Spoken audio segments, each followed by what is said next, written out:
Hello YouTube, it's me, Gamer, and today I'm going to be drawing Rin Okumura.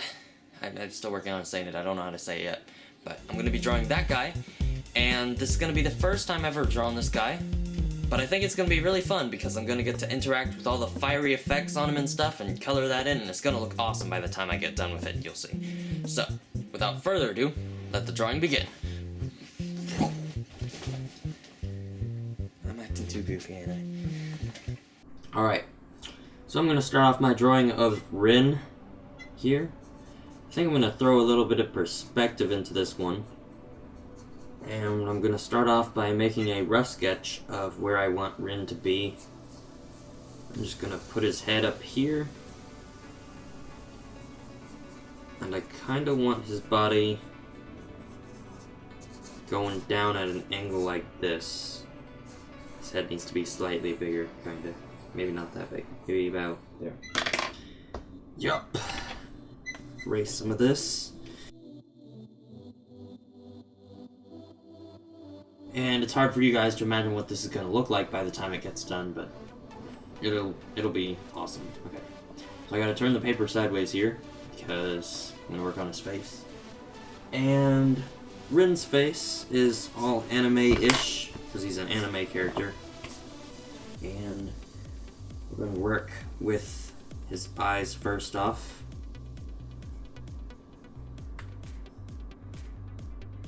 Once again, I'm just getting a general sketch here. I'm going to have one eye slightly wider than the other one.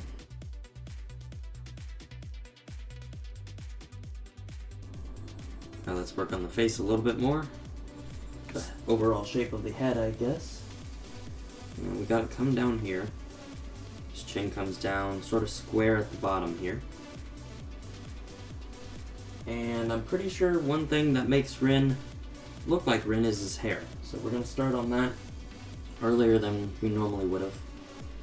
Just so we make sure we're getting a correct face. Oh my gosh. And then we got a little bit of the chin mark down there. Working on his eyebrows a little bit. They're not as long as I made them before. More like that. And back on the hair here, we got spikes coming down all over the place.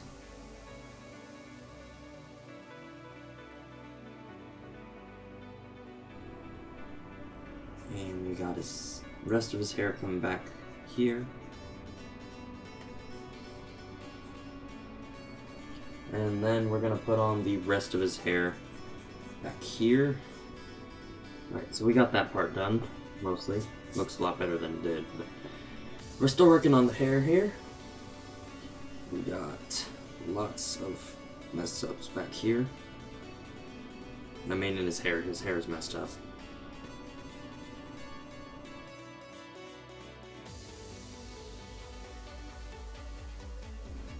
I'm spending a lot of time on the character's face because really the face is what makes a character look like that character. If you ever wonder why it probably doesn't look like them, it's probably because the face isn't right. There we go. We did a few spikes going up like that.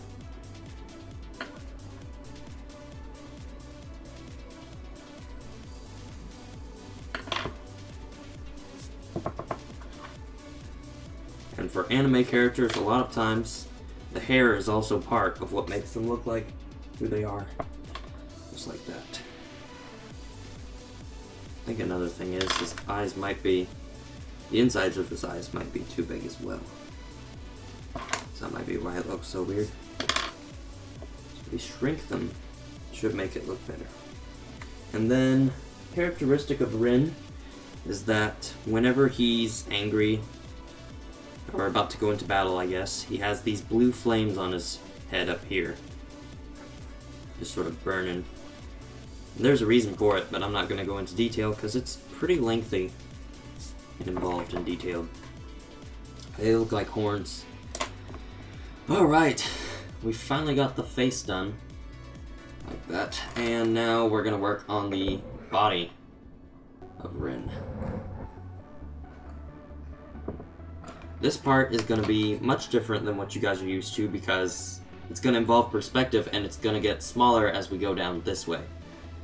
And his arm's going to be really big in this shot, so we're going to work on this for a while to make it look right.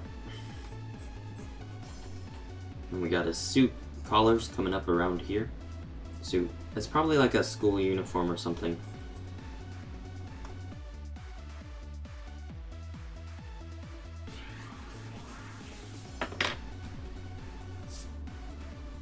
His coat seems to sort of fly out a little bit down here. Just as sort of an effect.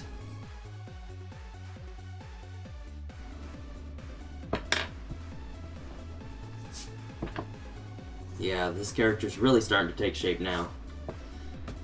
We're gonna zoom in a little bit so you guys can see what I'm doing.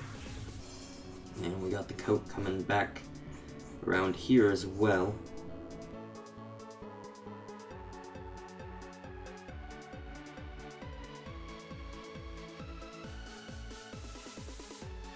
If you want to utilize perspective in your drawings, the rule of thumb is that objects that are closer to you are going to be much larger, and objects that are farther away are going to be much smaller. You can see what I'm doing here. I've made his hand really, really big. It would look weird any other time, but since it's perspective, it works. So, it's up to you to decide whenever it looks best. And I'm just drawing in his legs, so that way we know they're there. That way, just in case the sword doesn't cover everything, so we'll get the effect. To make this drawing more interesting, we're going to have his tie that he's wearing sort of flying up and causing a little bit more perspective change up here. So that way it seems like the tie is closer here.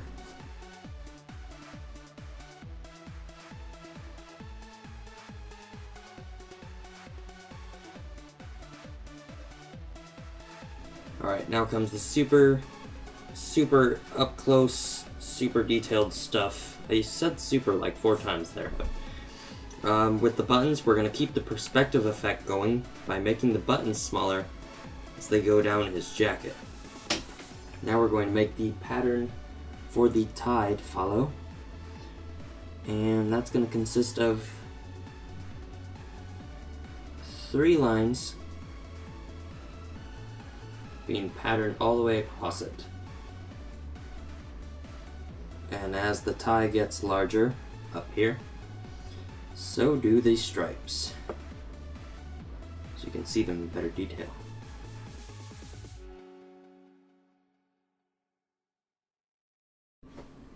Coming back over to the hand here, we still got a lot of work to do. Making sure that Rin looks like Rin, and not my poor attempt at trying to make a Rin. He'll look like it. Okay. So, draw the arms coming out way out here. And then we'll draw the cuff about here or so. That's right there. Then coming up close, we have 2 buttons.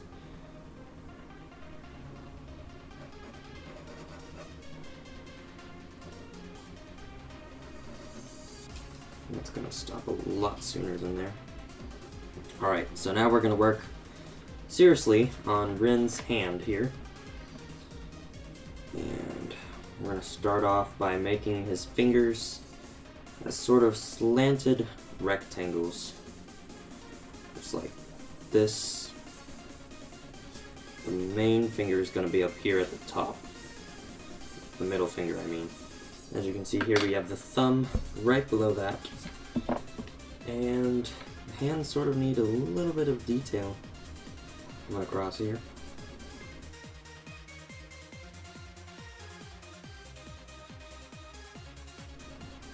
Basically got these layered plates coming up.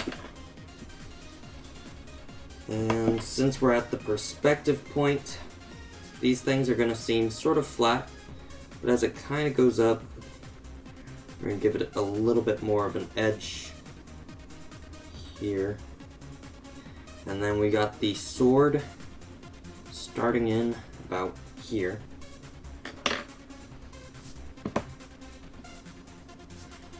And then we're going to have the sword curving back all the way along this line. And it's due to the fact that we are using perspective here. Also partially because it's going to look like he's moving the sword rapidly. I want to make this seem like a little bit more of a smooth curve. We're going to work on that a little bit. And Rin's sword is also going to be covered in blue fire by the time we get done with this, but I'm going to do that a specific way to make it look even cooler.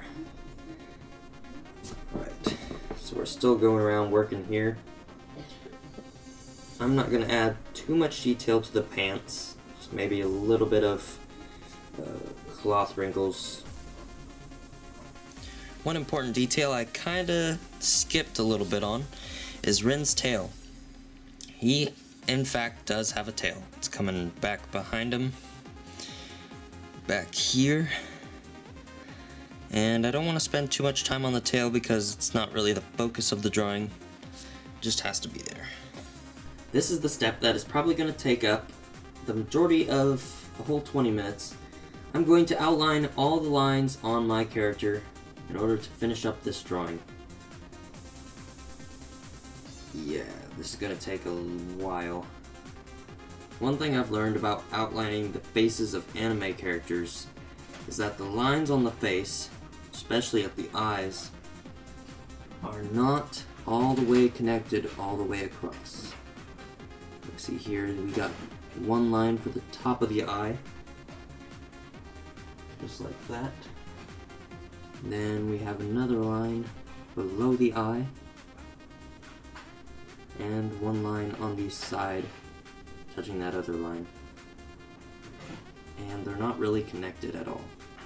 So I got all the outlining done, and now what I'm going to do is I'm going to take a gigantic eraser and I'm going to erase all the underlined pencil lines. What this is going to do is this is going to clean up our drawing a whole lot, and it is going to make it so that we do not lose our lines and coloring, yet we come out with a very awesome looking drawing. Now, I gave a very thin outline to the sword, and I did not outline the flames on his head at all, because I'm going to do that with colored pencils. So, I'm going to start off coloring this drawing by laying down a couple different base coat colors, and the flames are just going to start out as this bright blue color, like this. I'll fill that in. And this is just our starting color. This is not going to be our final color, because I plan to do a lot more to that. And we're going to bring a lot of blue into the sword. And I think there's fire on his tail as well, if I'm not mistaken. So those blues are in there now. And we're just going to continue laying down base coat colors of all the colors on Rin.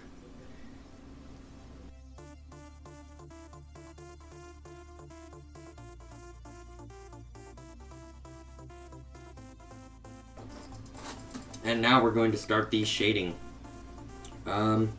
First we really want to choose where our light source is coming from, and I say I want it to be coming from his sword and from the side as just an ambience lighting. So that means all our shadows are going to be this side, except where it's closest to the sword. Then we're going to cast a sort of bluish glare onto whatever that color may be. So for his hair, we're going to take a black and start going.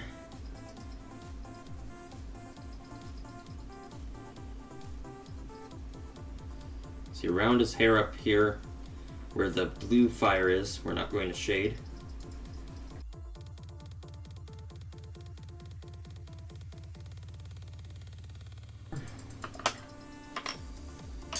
And we're going to add a little bit more of a better bluish color to the fire. It looks sort of inaccurate at the moment.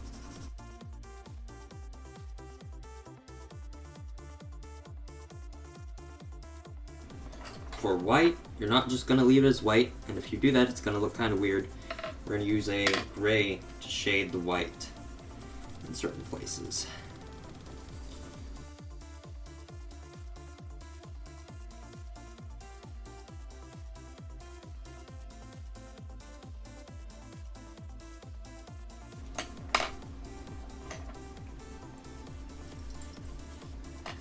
And we're going to use my eraser to cut in a rather long and large highlight going across the sword. Make it really stand out a lot more.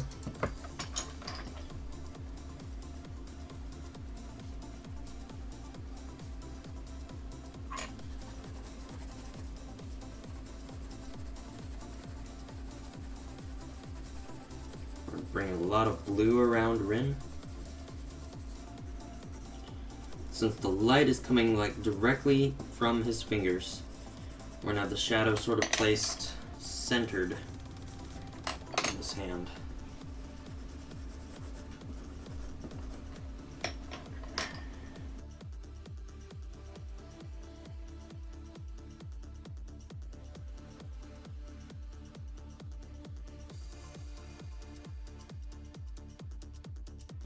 And with a whole bunch of effects with the color pencils and stuff, I've been able to create a lot of contrast in the colors here. You want to add a lot of white, or you want to take away a lot of color from the sword area with your eraser.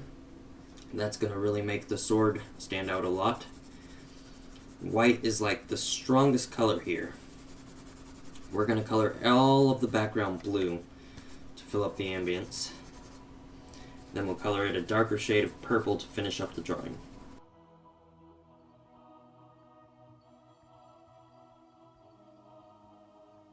And here is my finished drawing of Rin Okumura.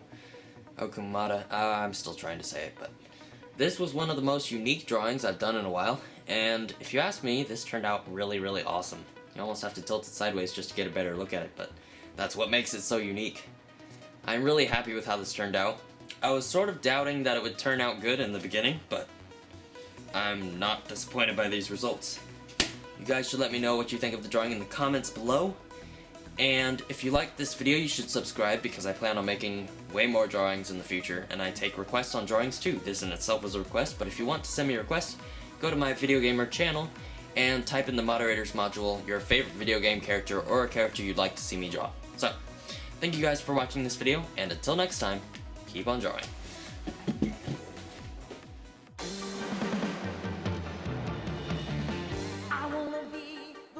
Hello YouTube, it's me, Video Gamer, and today I'm starting a new series called Draw a Card,